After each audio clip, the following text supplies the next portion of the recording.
So, with the recent failure of these infrastructure negotiations, which resulted in absolute crumbs for Americans, I would like to provide a brief word and my own explanation that I didn't come up with myself. It's something that many people know and have known for decades as to why the left keeps losing and how they stop it and whether or not they'll come to the realization that they are in fact neglecting their biggest ally and asset and tool in order to guarantee them certified wins. So what brought upon this video is actually something that I came upon. The leader of the Congressional Progressive Caucus, I believe she's the leader, Ms. Pramila Jayapal, was interviewed by NPR, and I'll try to link it in the description.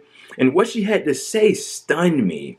And what I want to talk about in this video is how the left neglects their biggest ally, which is the people themselves. Everything that the left advocates for, when you look at the polls, is incredibly popular. I'm speaking specifically on the economical issues, right? I mean, the vast majority of people support Medicare for all. The vast majority of people support universal college, legalizing marijuana, a living wage, all the rest of it, right? But for some reason, the left can't win on any of these issues. So just pivoting to Pramila Jayapal in her interview, I want to go over a bit of her remarks very quickly. So these infrastructure negotiations, they've been a mystery. They've been a mystery. And every time we get news about it, every time we get some new information, it's bad. And it's the Democrats caving, it's the left caving and giving things up in a way. Now, in this video, I want to specifically speak about the left leaders in Congress, not the corporate Democrats. Look, Joe Biden is a corporate Democrat. We knew this coming in. He's a moderate Republican, right, in Democrats' clothing. Nancy Pelosi, Chuck Schumer, all the rest of them are corporate Democrats. I don't think this needs to be talked about or rehashed. If you don't think so, you're mistaken. I'm sorry. But as I alluded to before, they've been a mystery. They've been very vague, and they've been keeping the people out of it at large. And Pramila Jayapal just confirmed it. So she was asked about things that were left out of this bill, such as paid leave, which is insanely heartbreaking. Need I remind you, it went from 12 weeks to 4 weeks to nothing.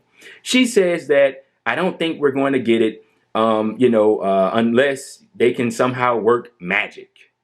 Look at how she's referring to this, because she was asked about, because I believe Nancy Pelosi and maybe Chuck Schumer or somebody else is pushing to get paid leave back into the bill, and she's completely given up and says that, it's magic to get it in. Look at this. She hasn't even exhausted all avenues of trying to get what they want, and they're already bowing down and laying down and saying, I quit, and it's over. She says that she was asked about Americans being worried that the Democrats can't deliver, and she says that Americans should be thankful for the progressives for fighting for them.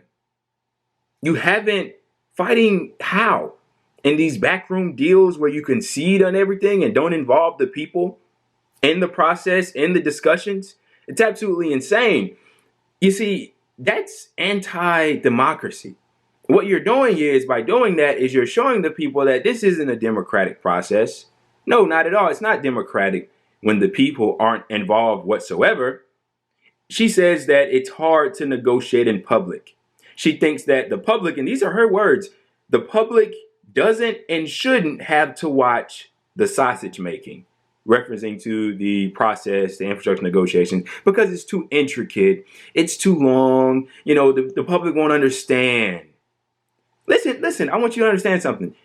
She doesn't think, and this isn't just her, I'm not just speaking on her, this is the entirety of Washington, but especially the left leaders in Congress think like this. AOC, Ilhan, Jamal Bowman, all the rest of them, Cory Bush, they all think like this. The public shouldn't and doesn't have to be involved.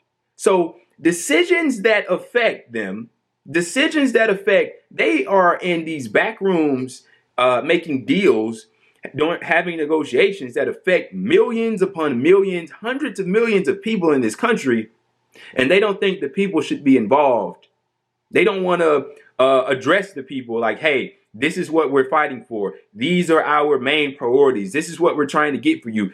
Never along these negotiations have they come out to the people and stated that fact. All they say is that we're fighting very hard and this bill is going to be robust, it's going to be great, and that's it. Nothing else. Needless to say, they haven't used their ability to mobilize the people either, but that's what I'm going to get into next. As I alluded to before, their biggest ally is the people, and they've been neglected, and they're not being used. You know, it's absolutely insane when you think about liberation, when you think about emancipation, right? Emancipating the people, the quote unquote working people of this country, as they're so often referred to these days. The state won't do it. You know, these elected officials, these politicians, these lefty politicians, you know, they may agree with you on the policy. They may agree with you on what you think about healthcare, jobs, wages, etc.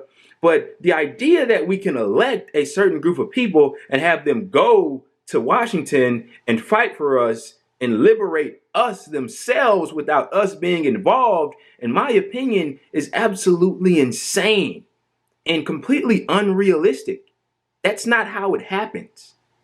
When you look back at FDR and all he accomplished, he didn't just walk in and bully his way through solo dolo and get everything that he got alone. No, there were mass movements. He had the AFL, he had the CIO, he had union leaders. He had the American people behind him. They were involved. He got them involved. And that's how he was able to get what he got. And if you want to replicate that, and I don't think we should replicate it, I think we should go even further, because obviously what he did was undone and we should do it in a different way. But if you even want to replicate that or aim to, then you have to do the same thing he did and use those same tactics, which our quote unquote leaders aren't doing. Okay. Needless to say, leadership is a quality that they lack. You know, the mass media of this country talks about January 6th like every day. You know, it seems like every week they address it in some kind of way. You want to know why? Because that was an event that stuck with them. And you know what else it did? It scared the shit out of the politicians. Yeah, they were afraid. Just go back and look at the remarks from what some of them were saying. Some of them feared for their lives, and rightfully so, because it was an insanely crazy event. But my question is, what's stopping the left from inciting their own quote unquote January 6th?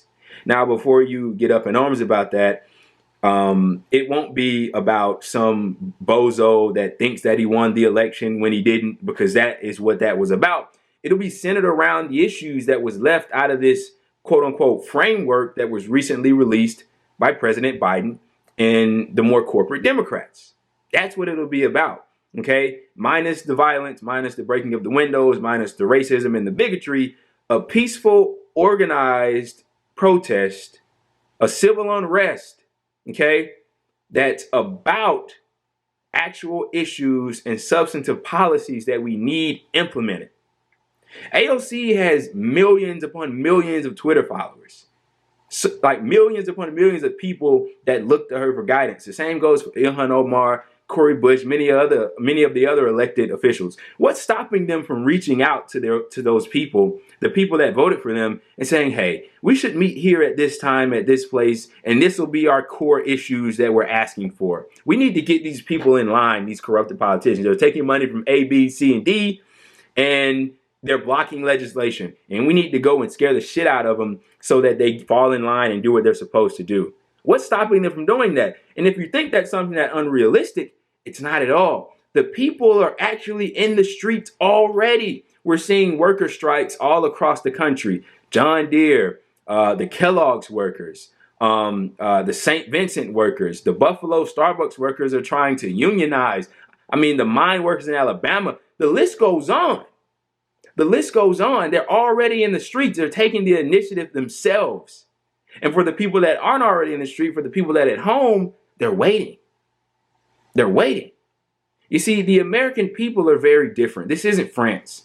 Okay, we're not like the French. We've been conditioned. The Cold War did a number on us, and we've been heavily propagandized to be inherently more right-wing than the European countries. You know, when the French get screwed over, they grab their pitchforks, their torches, their vest, and they head to the streets. The American people are different. They need to be pushed. They need to be coerced. And that's where the political leaders are supposed to come in and do the job, instead of going, you know, to these back rooms and negotiating, which is really just caving on everything and expecting, you know, trying to be this savior for the American people, and then, you know, wanting to go out and say, hey, we did this for you and we did this for you, and not allowing them to be a part of the process whatsoever when you're negotiating things that affect them and their neighbors. It's absolutely insane. I don't understand it. That way of governing has never worked. It never will work. We have endless amounts of evidence of it. Okay? You only get the kind of change you want when you involve the American people, or the kind of change that the American people want. Because we do get change in this country, but it's always in favor of corporations and the rich. And those conversations don't involve the American people, because that's not what they want. So why would they? But that's just my opinion, man. I mean, look, it's obvious why the left keeps losing. They're weak, they're feeble, and they just don't seem to know what they're doing. I mean, when I saw these remarks from Pramila Jayapal, I thought it was absolutely horrendous. I mean, why would you say something like this? The public doesn't and shouldn't have to be involved in the processes? Absolutely insane. They fail to recognize their biggest power. They just don't understand it, and I wonder why. I really don't understand. And David Sirota is a person that speaks very eloquently about what I'm discussing, and also just this being a showing that democracy isn't viable, right? So you know, a party promises you something, specifically in this case, the Democratic Party, and they don't deliver on it. And so you, as a working American, as a voter, ask yourself, well, they said they were going to do these things, so when I vote for them, they don't do it. How can this be a democracy? It isn't. And they show us that every day, every step of the way. But hopefully they realize these things sooner, much rather than later, because I got bad news for you. They're going to keep losing until they do.